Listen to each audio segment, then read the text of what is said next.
On today's show, ahead of his return to Washington tonight, we weigh the pros and cons of KD to DC. in the Up-Down Report, we debate the Wolves' playoff chances and whether Kobe should be on the Olympic team. And hey, what's wrong with the Sacramento Kings? Seriously, does Drake know? It's Tuesday, November 10th. The starter starts now.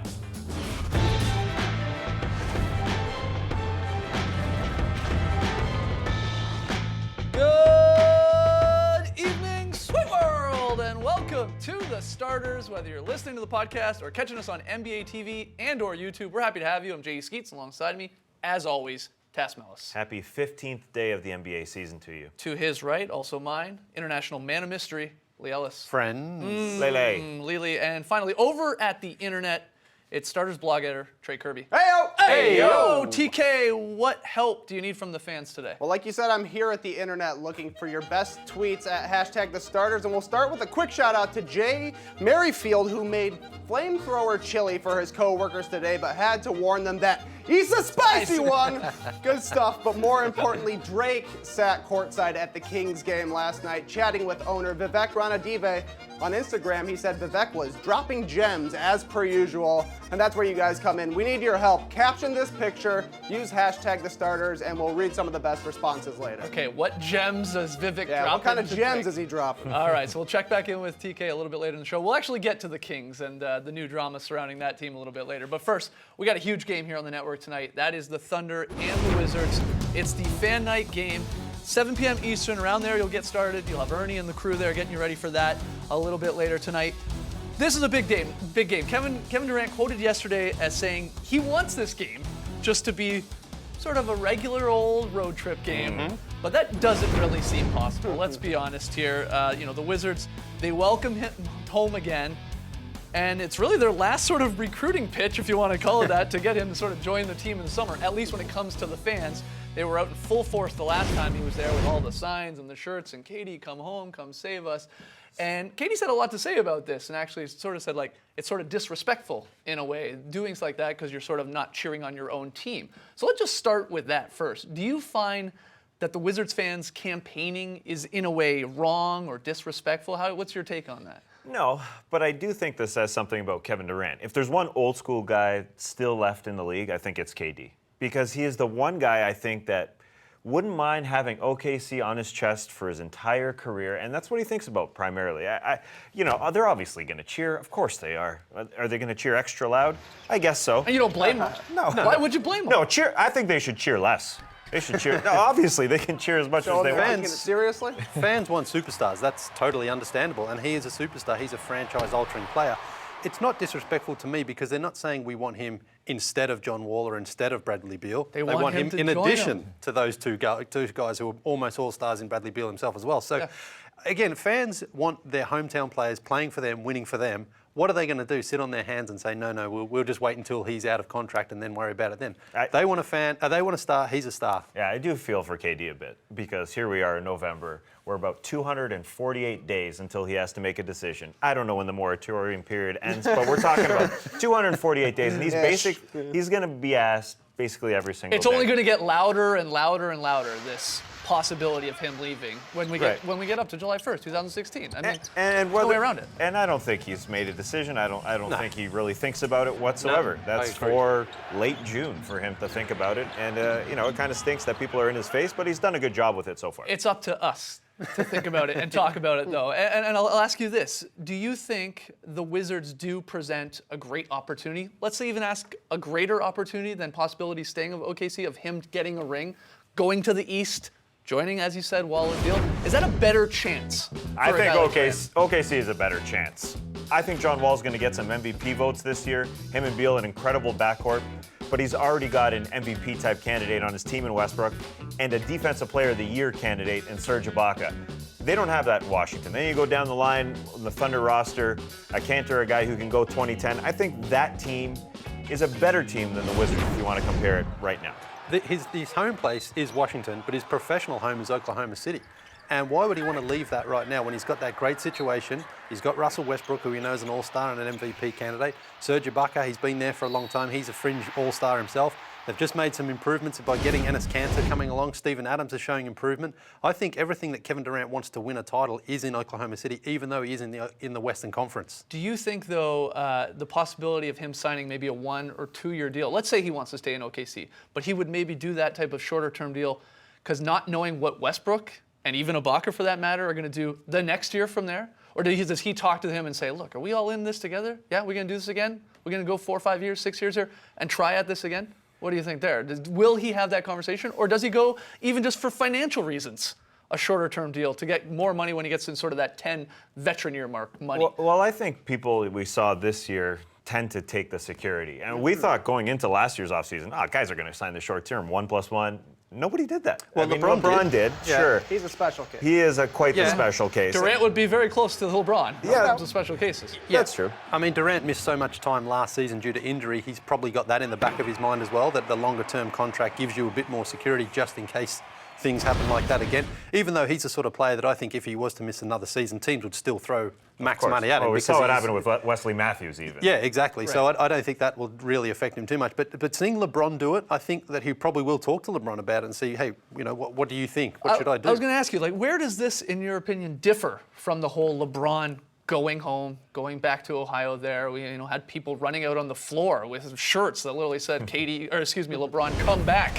I miss you, come back. Is it at all comparable to you, this possibility of Durant maybe going to Washington? I think it's different for a few reasons. First, the core that LeBron left was on the wrong side of 30 in Chris Bosh and Dwayne Wade. Russell Westbrook and Serge Ibaka, they're 26 and 27 years old. That's a huge difference to me. Also, LeBron had unfinished business, and that unfinished business was in Cleveland. He tried for 7 years to win a title.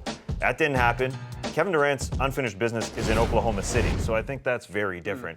And then the last thing is, LeBron had already won a championship in Miami, so I don't think there was the pressure on him even to go to Cleveland. I mean, there's always pressure on LeBron, but it's different. I think he would have so much pressure in Washington because he hasn't won a title like Absolutely LeBron has. fair. All right, look, it's going to be an entertaining game. I think the crowd is going to be quite interesting in terms of trying to cheer their Wizards, but also maybe cheering on Durant and trying to recruit him home. It'll be a fun game again here on the network. Got to take a break. When we come back, we might have a trade.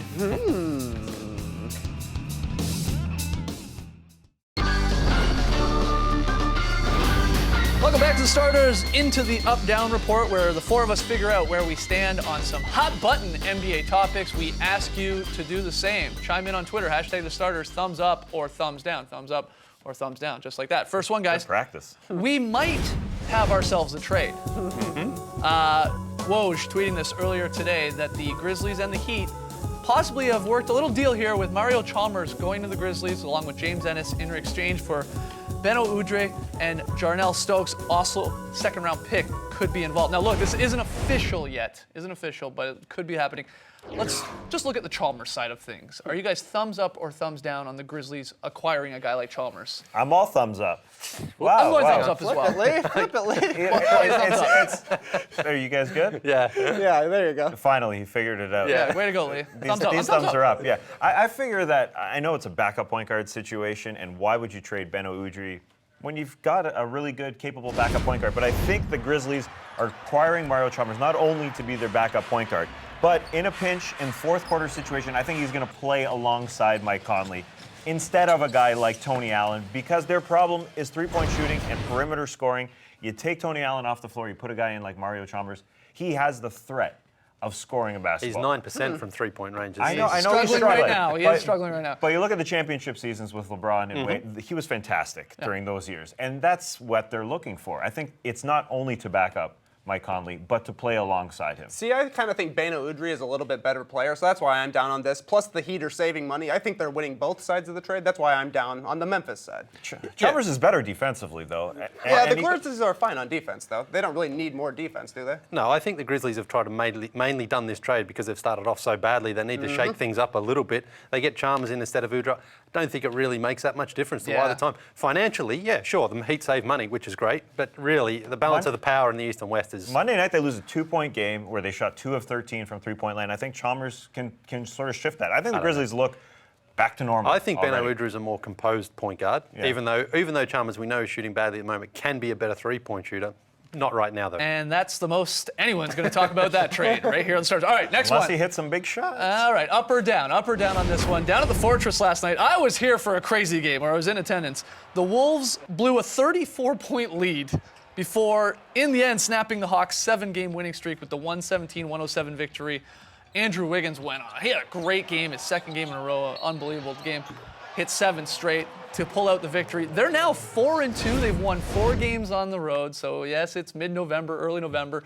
Up or down, though, on the Wolves' playoff chances? Ooh, a split. I also go up. So we have 3 ups. Trey, the only one down. Why, Trey? Well, they have 2 good wins, no doubt about it. The Timberwolves do, the Bulls and the Hawks. Yeah. But before that, they beat the Nuggets and the Lakers, which isn't any great shakes. They're 14th in offensive efficiency right now. They have 1 starter who is shooting better than 40%. So unless you think the Timberwolves defense is going to hold up the entire year, that nobody's going to get hurt for a team that always gets hurt, that's why I'm down. I just kind of think that this is an incredible early season run, and if it were about the playoffs next year, I would be a huge thumbs up. Yeah, don't bring logic into this trade. Let's just believe Exactly. in the Minnesota Timberwolves right now because they are so much fun to watch. Oh, yeah. Andrew Wiggins and Karl This Anthony is the story Towns. every year. The Timberwolves are fun to watch, and Yeah. they might make the playoffs. But it's different, I think, this year because Wiggins really showed some growth. That's the story every I year. think last night, especially, started off really well, and then when the Hawks came back and even took the lead, then Wiggins really took over and took his team over the line. That's what superstars do. Now, I know it is only 1 game in November, but I think at the Western Conference this year, there might be 2 spots open as well at the bottom of that top 8. That's exactly it, because you've got the Pelicans struggling, you got the Grizzlies struggling. I think the Jazz will be in the conversation, but there are a couple open spots. Yeah. And I think the Wolves will be challenging at the very least to get in there. Whether or not they do in the end, we got a lot of basketball to see. If you're a Western Conference lottery team right now, what a time to be alive. Yeah, you're right. You got a couple slots to sneak in, and you got a couple stars there. I think these are legitimate stars on this team. All right, next one. Very simple. Kobe Bryant said Monday he would like to play for Team USA in the 2016 Olympics. So would I. Are you thumbs up or thumbs down? I'm thumbs up. I'm thumbs up too. I Why had no not? problem with this. Exactly. This is the role that he should be playing in, where he's not a superstar on the team. He can come off the bench and be a good player still. The international community would love to see him play one more big tournament. The international community. That's Yeah. true. They would. And I think on this type of team, he knows his role, and he's comfortable doing that. And this year obviously makes him aware that he needs to be in that role. And the guys on this team just respect him. Yeah. Yeah. Oh, yeah. All the class of 2008 said that's when they learned how to Yeah. play from training with Kobe during the 2008 Golden Games. It was crazy. Yeah, so they're going to play Miami Heat tonight, and actually Wade and Bosch talking about stories in Las Vegas before playing in that tournament. Oh, it's 8 o'clock a.m. And Kobe Bryant comes out, 3-hour workout he just finished. right. Well, these guys are just waking up. I mean, Right. They respect him, they love him, and Kobe, he'll be in that role, that Michael Redd role. He'll be fine shooting them. And if he does retire from the NBA this season, that'd be a pretty cool swan song Yeah. to go out with Yeah. possibly another gold medal. That would be his 3rd gold medal, I guess, with some of those guys Yep. like LeBron and Carmelo if they play. All right, final one here. On a recent team flight, Celtics big man Kelly Olynyk was somehow convinced to attempt to take down a monster burrito in 4 bites or less. Now, Amir Johnson documented this on Snapchat for some reason, but it's been uploaded to YouTube since then. Look at those cheeks. It's sort of unclear whether he did it. I mean, it sort of looks like he got through it. He got close regardless, Yeah, and got it was huge. Thumbs up or thumbs down on Olynyk taking the new burrito challenge. Oh, yeah, why I'm not? up. I'm down. Yeah. Why? I Savor it? don't enjoy seeing people shove food Same into here. their No? mouth like that. You're No. not a competitive eater? That's a little gross. TK, though, I'm curious. We call you Taco Trey Kirby. Do you think you could take down a burrito? Now, this is a smaller burrito. I'm a smaller man. You are. I'm a somewhat smaller man. Compared to Kelly Olynyk, you are. I don't know. I don't think 4 bites. I think it's Okay, too so why don't much. you take 1 bite? We'll take a commercial break. We'll see how you're doing when we come Trey, back. you can do this. There you go. Oh, the first Go bite get is it. key. Okay, Oh, that's going to be tough. that's gonna be tough. 1 bite done, 3 to go. We'll take a break and we'll check with Taco Trey Kirby or Burrito Trey Kirby when we. Don't laugh, man. You're gonna lose it. All right, when we come back, we'll talk about the Kings.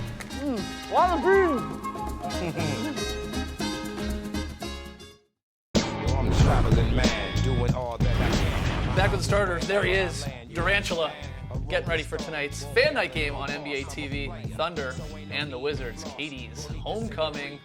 Gonna be a fun one, of course, with the crowd very into it. But before we get to that, we're gonna hear from 3D actually a little bit later in the show. He's at the Verizon Center. Trey, during the break or before the break, we asked you, could you take the Kelly Olynyk burrito challenge? He tried to take down a monster burrito in 4 bites or less. You're at 2 bites. 2 in, feeling good actually. Yeah? Here's I mean, number 3. There's a lot left. Oh, this is a key bite. That's a big bite. Oh, I don't know. More like a beard, Dito. And I don't know why we set it up like this, but you have some got some tweets for us, tweets. Trey. Yeah. Mike Pistola says, bro, I have a killer move for Hotline Bling too. Okay. Thanks. Michael Davis says, that's why DMX is my dog. And my favorite, Ryan Dagan says, the secret is to play with only 4 men on defense. That's why you'll always have an advantage. All right, keep those tweets coming. What is Little Vivek? spit up on the old screen here. Yeah, what is Vivek telling Drake? Hashtag the starters. Caption this photo. Man, what a photo. This is not gonna happen. It's not going to I happen. don't think so. But, okay, you Look at that. take One one more bite. bite. Four, Take to be one more honest bite. with you. Hurry up. Let's see. That's it. It's Yeah, got to go 4. down. Oh, no, that's not good. Okay, it's going to be a 5 or 6 biter. That's all right. Okay, That's good. all right. One vote. Very, very quickly here, guys. About the Kings here. Speaking of them with that Drake photo there, what is going on? I mean, they're blown out by the Spurs in the 4th quarter there last night. They lose their 6th in a row. They're now 1-7. I think tying their worst franchise start ever. And now you've got DeMarcus Cousins after the game saying, we got some issues that we've got to figure out here, carve out. He was talking about having a players-only meeting. I did believe they had a meeting to some extent today, not a players-only meeting, but they got together.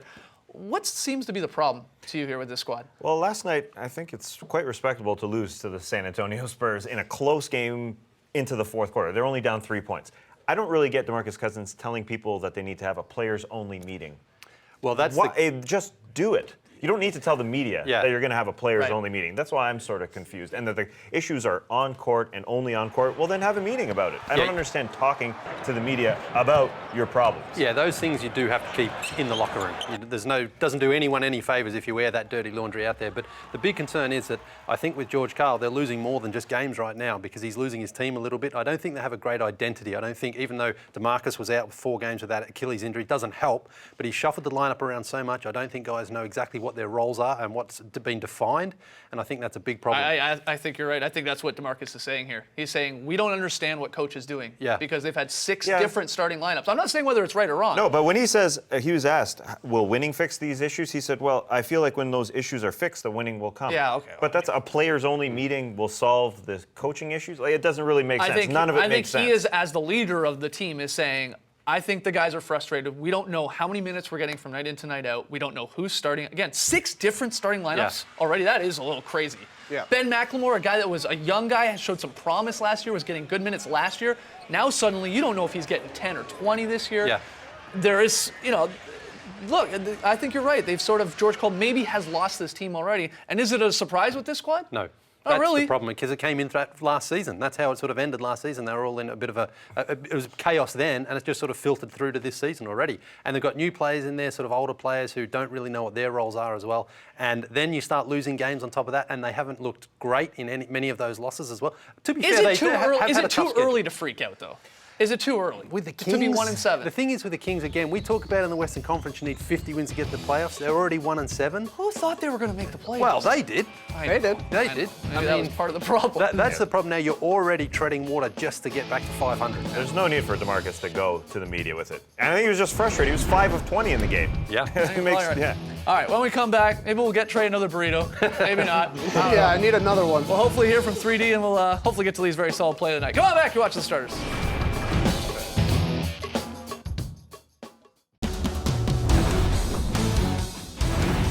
Back with the starters, not long now till the Thunder and Wizards get underway at 7 p.m. Eastern here on the network. That is your fan night game. Looking forward to this one, of course, with the Kevin Durant angle in the homecoming. And we're actually joined right now by 3D in the phone booth in Washington. 3D, thanks for joining us. I got to know, Thanks for having me, guys. what is the atmosphere like heading into this, what seems like a pretty big game for early November with, again, Durant going back to Washington here? Well, the atmosphere outside is similar to back in Atlanta. It's a lot of rain going on right now, and fans are wondering, will Kevin Durant come home? Depending on who you talk to, some of the intermediate fans, they think it can happen. And then some of the realistic fans say, you know what, it's all hype. We don't think he's coming back. 3D in DC, you got to hang out with another incredible shooter, Bradley Beal, for Shooter's Paradise 3D TV. How did that go?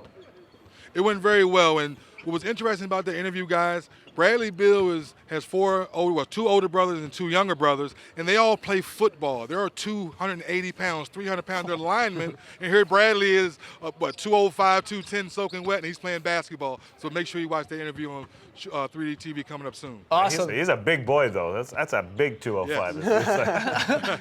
Did we see any shooting challenges between you and Beal, 3D? I hope that happened. Well, I can't let all the secrets out, but I'll just say it was a lot of fun. How about that? All right, 3D, enjoy the game tonight. I know we'll hear from you a little bit later on fan night. Excuse me. All right, we got a little bit here to get to. All right, guys. Lee, thanks, 3D.